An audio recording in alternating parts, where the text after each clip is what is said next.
Michael Miller survived a lot of controversy during his re-election bid for the Charleston County School Board. Now he's back as a re-elected member. In this edition of Quintin's Close-Ups, I speak exclusively with him one-on-one.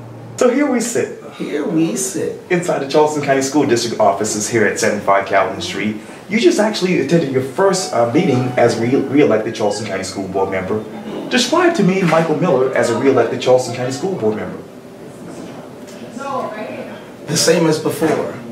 Focused on student achievement.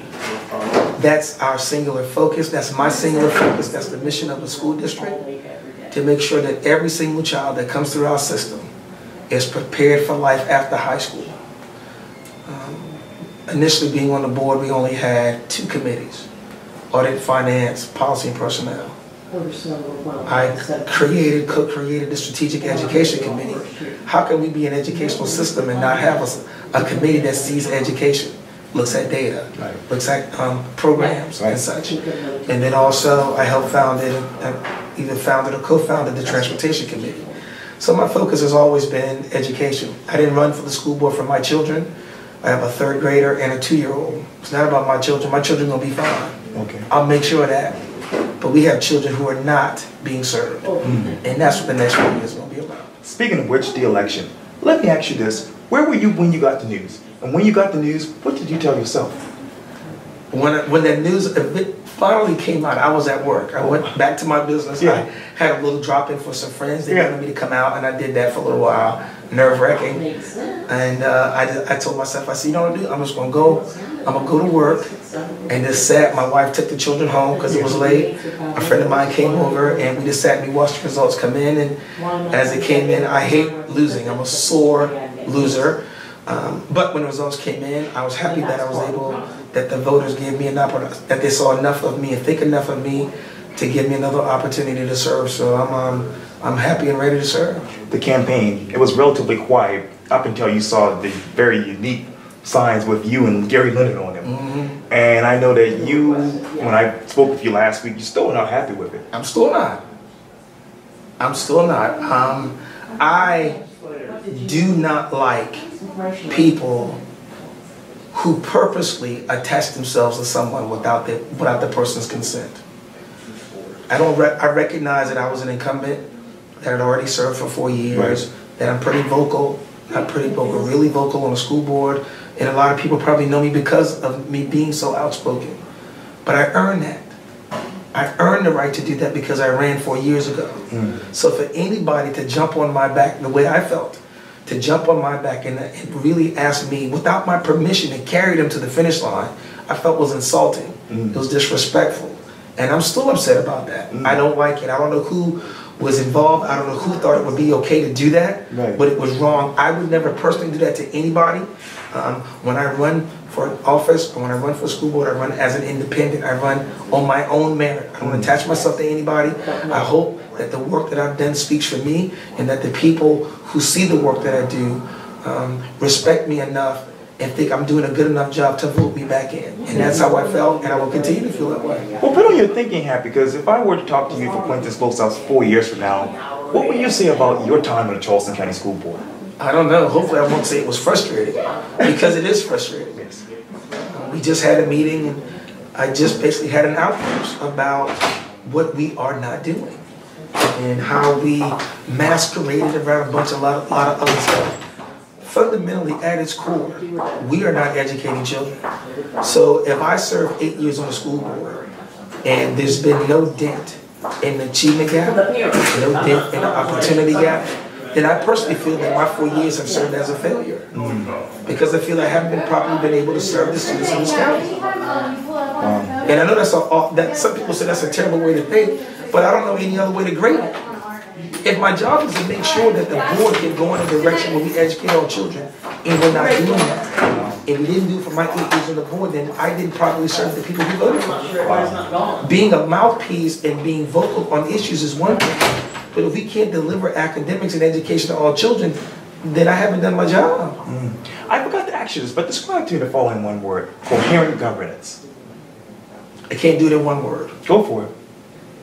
As I see it, it has merit, but it also, to me, may render the board powerless in some degree. You notice every time we vote on anything dealing with hiring, like today, I vote against that. State law is clear about who is responsible as it pertains to schools in hiring principals and teachers. That is a function of the board. We heard differently today, but state law is state law. So, what's the old saying? Or you can believe me or your lying eyes, right? So, like I said, coherent governance has some issue. It has some merit. Getting board more and more involved when it comes to data and information is good. We can always need more data to make information, but the ability for the board to hire and to govern a district properly, in my opinion, anytime that kind of responsibility is taken away from the board and it goes onto someone else's responsibility, then that's not something that's not the direction we should be moving in my opinion. I can't even pronounce it. The siblings list at Fuse Academy. Talk to me about that one word if you can. Can't do it in one word, but I think what the district has done, and I don't know if this was the intent, but the district, prior to me getting on the board and prior to years ago, made getting into school stressful. Anytime a kindergarten has to test into a school, to me fundamentally that's a problem.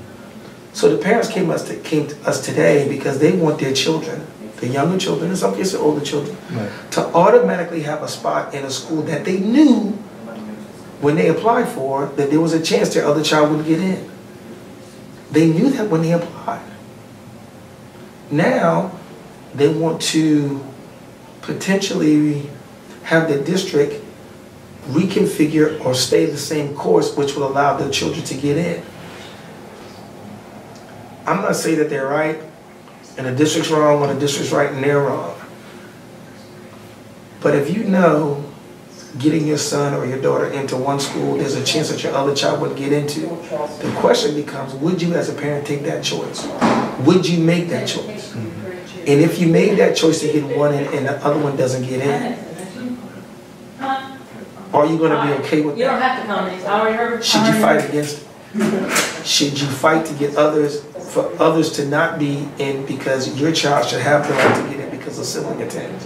Again, this is something that the district created, and it's making education and the process of schools extremely stressful for children. I said it to a parent just a second ago.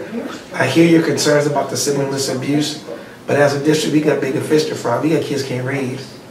So you have to understand, if I'm not completely sold and compassionate about the sibling-less abuse, when 9% of the high school students last year who took the ACT, only 9% African Americans passed.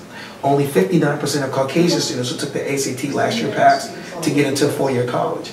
So the sibling-less, as important as it may be for some of those parents at abuse, that's not the biggest issue in our district. We need to fix academics in our district. Wow.